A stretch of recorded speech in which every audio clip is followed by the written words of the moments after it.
بسم الله الرحمن الرحيم الحمد لله رب العالمين والصلاة والسلام على أشرف الأنبياء والمرسلين أما بعد waxaan rabaa halkan aan ku duubo cashir yar oo ku saabsan maadada chemistry-ga fasalka form 4 ciwaankiisuna yahay classification of hydrocarbons ablaableynta ama kala qaybinta hydrocarbons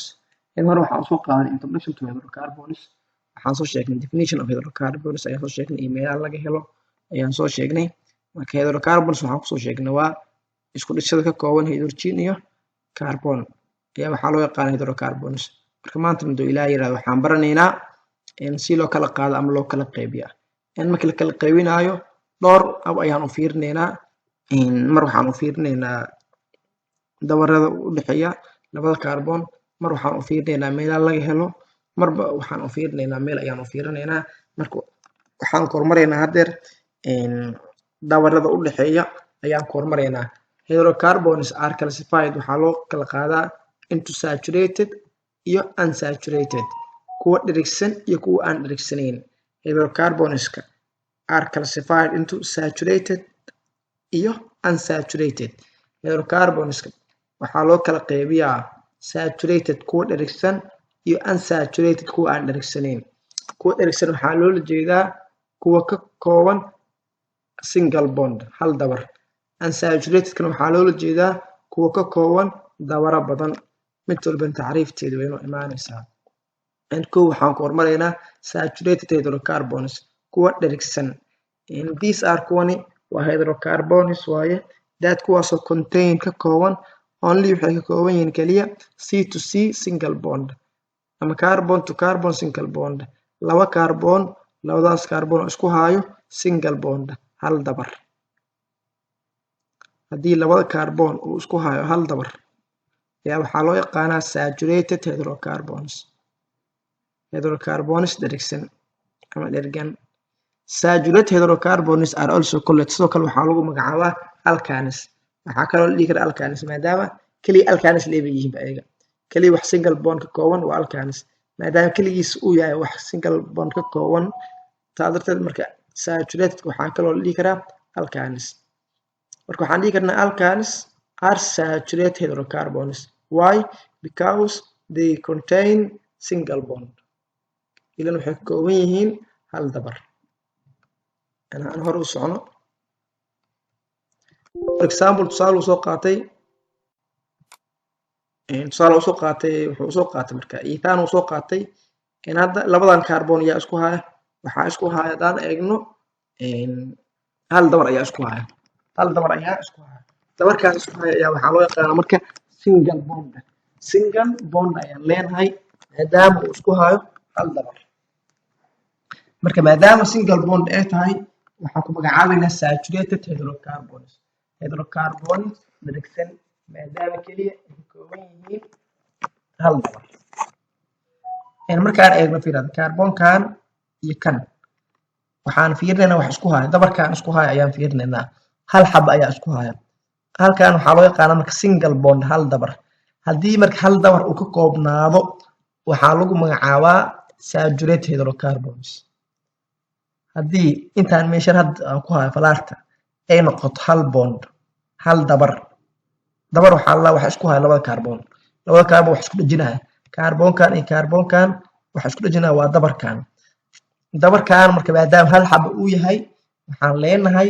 waa single bond markuu noqdana waxaa lagu magacaabaa saturated waxaan filay in aad loo fahmay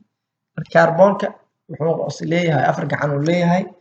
hal xabad waxaa qabsaday carbonka ayaa qabsaday carbonkan ayaa qabsaday saddex kalena waxaa ku dhigan marka hydrogen 1 2 3 kana 1 2 3 4 tan afraad waa carbonkan ayaa haysta saddex kale waa marka tan afraad waa tan saddex kalena waa kuwan marka hydrogen ayaa haysto marka compoundgan waxaa loo kasaa ethane ama ethane faydahan ethane marka waxay ku imaada qaacida ayaa jirta ay ku imaada marka laga hadlayo qaacidada alkanka waxa waaye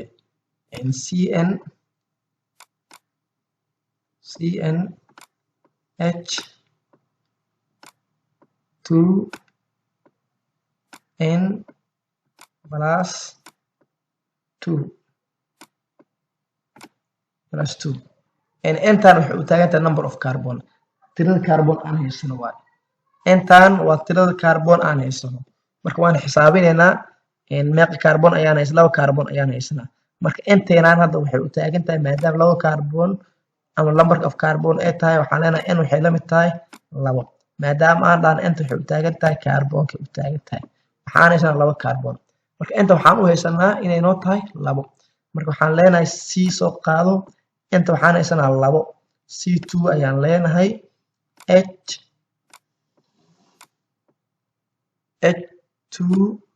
inta meeqaan haysanay 2 ayaan haysanay lagu dhuftan dheh marka 2 ku dhufo loo sii geeyay 2 kale oo qaacidada ah marka c soo qaado c2 haddii aan soo qaadano c2 tan soo qaado marka intaan kale isku dhufo kadibna tan kale ku dar 2 ku dhufo waa 4 2 u geey waa 6 marka waxay noqonaysaa h6 marka waa 2 carbon iyo 6 hydrogen waa kaan marka noo xisaabiyo haddii aan xisaabino waa 1 2 carbon 1 2 3 1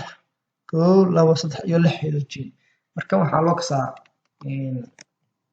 ethane ayaa loo kasaa marka waxaa loo yaqaanaa ethane saas aynu ku imaaday marka wuxuu tusaale u yahay saturated hydrocarbons iyo tusaale u yahay waxaan filayaa in aad loo fahmay aan hor u socono kan labaad ama qaybta labaad kan kow waxaa soo dhahay saturated ayaan soo dhahnay qaybta labaad waa unsaturated hydrocarbons waa unsaturated hydrocarbons waa kuwa aan dhergsanayn maxaa loola jeeda kuwa aan dhergsanayn marka asaan oo sii qeexayo these are hydrocarbons waaye that kuwaasoo contain ka kooban carbon ay ka kooban yihiin kuwaasoo u dhexeysa ama isku haya multiple bonds dawaro badan kii hore waxaan soo sheegnay in labada carbon uu isku hayo single bond hal dabar kani maaha marka hal dabar kan waxaa isku haya multiple bonds dabaro badan ayaa isku haya haddii marka labada carbon ay isku hayaan dabaro badan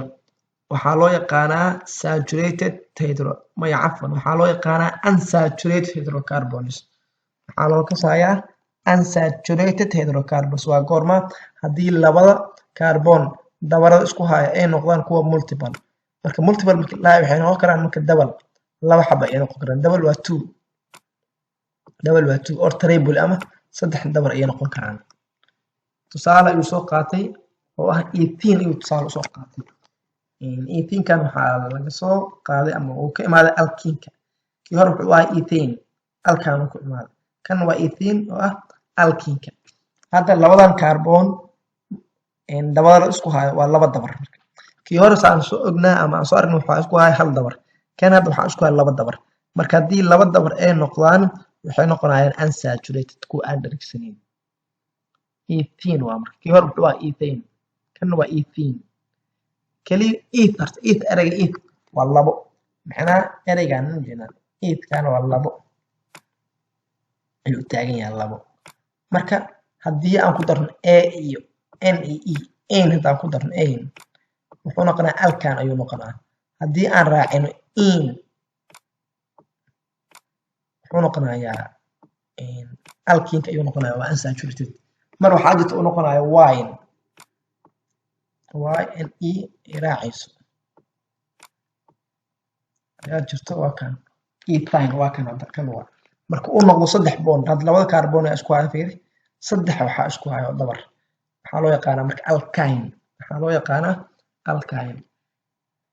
marka waxaan filayaa in la fahmay kii hore hal dabar ayaa isku hayo waxaa loo kasaaya saturated kan hadda waxaa isku hayo laba dabar ayaa isku hayo waxaa loo kasaa unsaturated kanna 3 dabar ayaa isku hayo unsaturated laba dabar iyo 3 dabar markay noqdaan ayaa la yiraahdaa unsaturated tan aydan marka waxaa loo yaqaanaa alkyne ethane kan wuxuu ka imaadaa alkene qaacido uu leeyahay asna qaacidadiisa waxaa waa CN H2N bes marka kii hore haddaa xasuusto waxaa raacsanaa H2N + 2 marka n saa u sheegay waxay u taagan tahay number of carbon ay u taagan tahay carbonada aan xisaabsan marka laba carbon ayaan haysanaa marka waxaan leenahay C2 ayaan leenahay marka tan 2 ay wadataa intaan kale waxaan u qaadanaynaa 2 u qaado marka meesha iyo madaaqis korkaan ayaan iska saarnaa 2 u qaado marka 2dan iyo 2dan ayaa isku dhacay waxay noqonayaan 4 marka waa C2H4 C2H4 waa 2 kaarboon iyo 4 hydrogen ma jeedin waa kaas 1 2 iyo 4 hydrogen yani kaarboonka saas sheegnay 4 gacan uu leeyahay kii hadday 3 hydrogen ayaa ku dhigan mid walba kan laakiin 2 hydrogen ayaa ku dhigan maxay tahay sababta waxay tahay maadaama 4 gacan uu leeyahay kaarboonka 2 gacan waa ka iga isku haysto kaarboon kale wuxuu ku haystaa 2 gacan kaliya waxa u soo 2 ayaa u soo hartay labadan waxa ku dhigan hydrogen laakiin midka dayti hal gacan bas ay isku haystaan 3 ayaa u soo haraysa marka kan laakiin 2 dabarba inta yaaliin marka labada kale u soo hartay waxa ku dhigan hydrogen kana like that waaye 3 dabar waasi asal unsaturated ka waaye kaliya marka kan waxa ku dhigan fiir hal ayaa ku dhigan kan 2 ayaa ku dhigan maxaa yeelay inta waxa yaal 2 dabar 2 ayaa labada waa kan hydrogen ayaa dhameystay labada hydrogen ayaa dhameystay kan laakiin 3 dabar isku haystaan maadaama 4 gacan uu ahaa kaarboonka 3 baa inta yaalaan maxaa yaar hal xaba u har mid walba kan halkiisa waa kan halkiisa waa kan asal qaacida wuxuu ku imaadaa CnH2n-2 marka labadan marka waxay tusaale u yihiin unsaturated hydrocarbons kuwa aan dareersanayn waa ku celinaa inta these are hydrocarbons waaye hydrocarbons waa sheegnay waa isku dhigtada ka kooban hydrogen iyo carbon that kuwaas oo contain ka kooban carbon ay kooban yihiin labadaas carbon oo ay isku hayso multiple bonds dawar badan dawradaas badan waxay noqon karaan marka double bond or triple bond laba xaba ama 3 xaba ay noqon karaan waxaan rajaynayaa in aad la fahmay aan hor u socono marka unsaturated hydrocarbons are further divided into sidoo kale waa la qaybinayaa kuwa loo yaqaan unsaturated ka waxaa loo qaybiyaa kuwa aan dareersanayn waa la qaybinayaa laba qayb ayaa loo qaybinayaa waqti qaar waxay qorayaan 3 qayb ay qorayaan alkenes iyo aromatic ay dhahaan qaar kan hada waxaa noo qoran laakiin alkenes iyo alkenes laakiin marka laga hadlayo saturated ka kaliya waa ashal waa alkanka bis waxaad ogaanaysaa saturated kaliya inuu yahay alkanka laakiin marka laga hadlayo unsaturated ka waxay noqonayaan ama ay noqonayaan alkenes iyo alkenes waxaa soo gali kara aromatic and on the basis of structure haddayta waxaan kasoo fiirnay marka aan qaybinayn hydrocarbonska bondiga dabarada ayaan ku fiirnay haddeerna waxaan fiirinaynaa on the basis of structure dhismo ahaan ayaan u fiirinaynaa markii loo fiirinayo structure ahaan hydrocarbons are classified waxaa loo qaybiyaa acyclic hydrocarbons iyo cyclic hydrocarbons waxaa loo qaybiyaa cyclic hydrocarbons iyo acyclic hydrocarbons cyclic muxuu yahay acyclic muxuu yahay inuu imaanayaan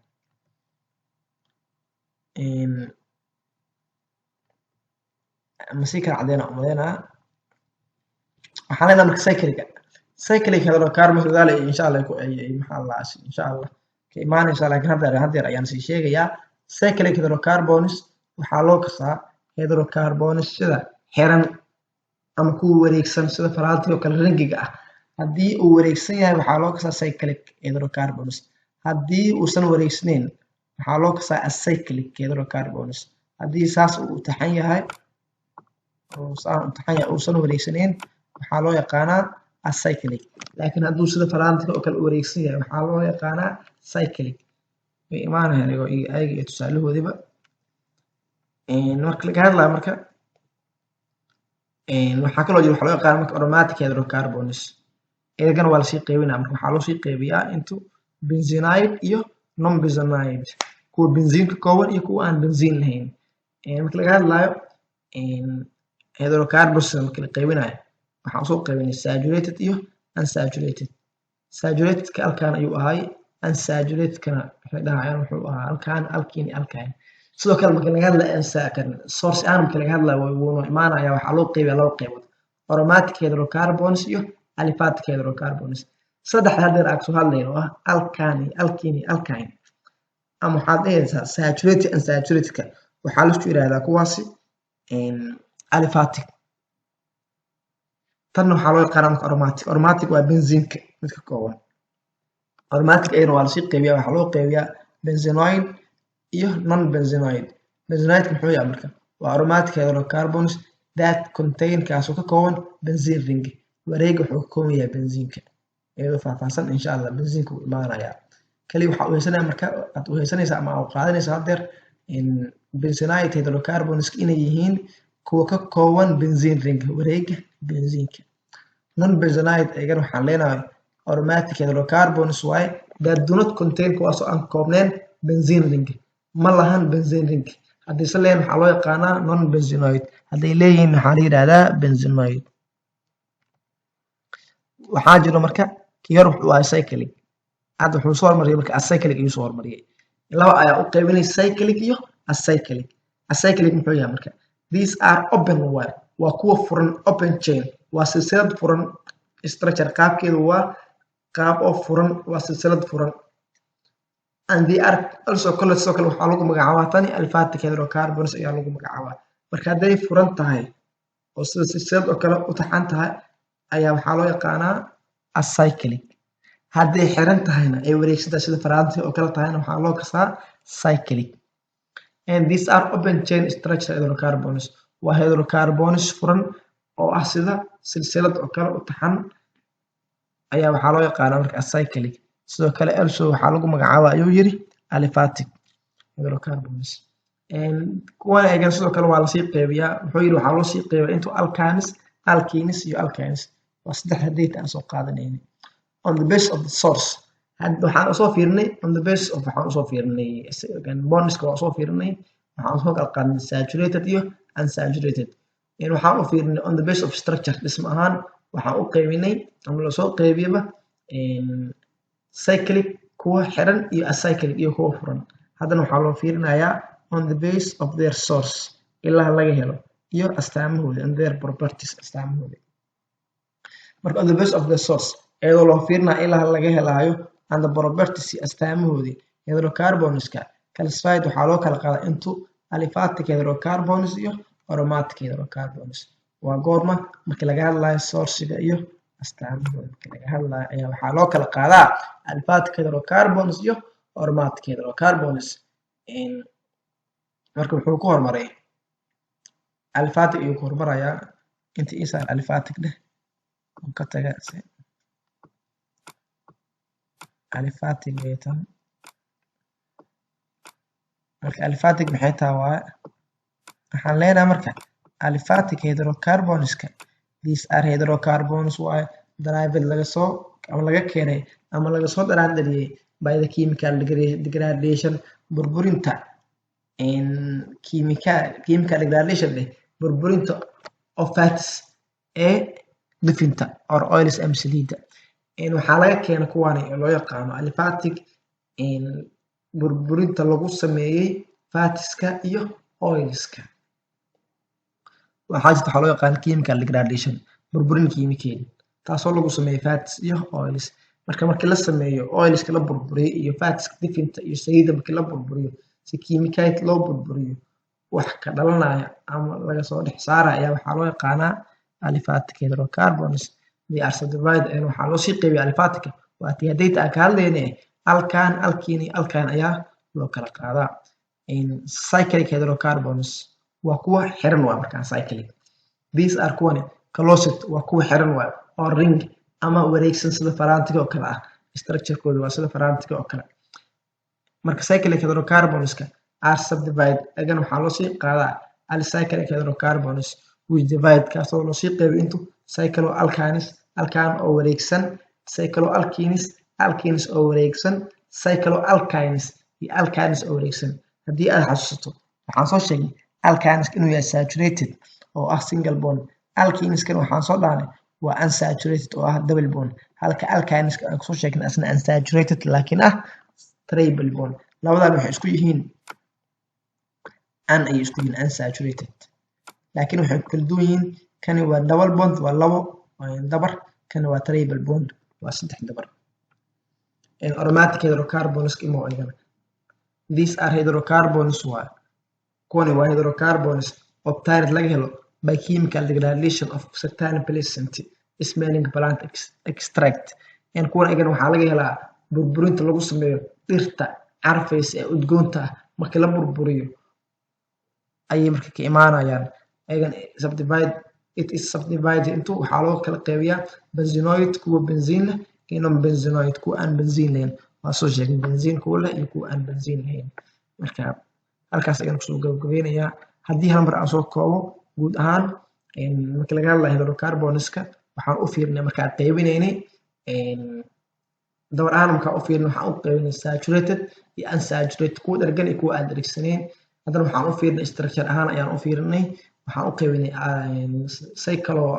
cyclohydrocarbons iyo kuwa loo yaqaano acyclic kuwa furan iyo kuwa xiran. haddana waxaan u fiirnay sourciga meelaha laga helayo astaamoodi waxaan u qaybinay aliphatic iyo aromatic. aliphatic marka laga hadlayo waa kuwa loo yaqaano alkan alkene iyo alkyne. aromatic marka laga hadlayo waa kuwa loo yaqaano benzenic iyo non benzene. benzene waxaa la kuwa ka kooban benzene, non benzene waxaa la kuwa aan koobnayn benzene ring. waxaan rajeynayaa in aad loo fahmay in aad u dhageyso kusoo cesho marka halkaas ayaan kusoo gabagabeynayaa cashirkaygii. Asalaamu calaykum waraxmatullah.